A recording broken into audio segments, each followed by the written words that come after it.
Lasse Kreikassa. Terve perhe! Rakastettu isänne päätti, että tämä lomamme vietetään Kreikassa.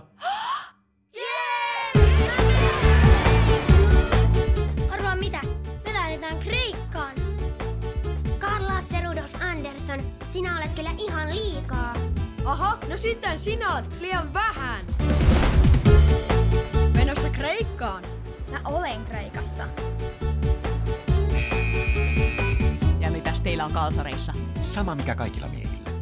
Tää on kuin taivas. Jestas mikä dorka. Kuten kaikki tiedätte, ruoka ja juoma on ilmaista. Jep, all inclusive. Kreikan saari, kalamari, tässä baari.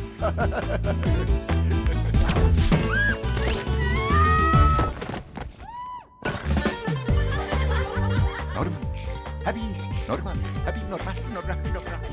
Sinä et kerro, että mä oon uimaope ja minä en kerro kenellekään, että sinä osaa uida. Okei? Ai! Just ne.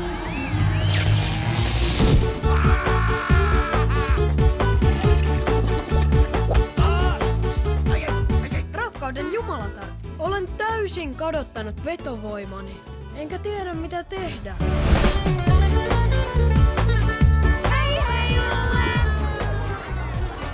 Sehän on humalassa.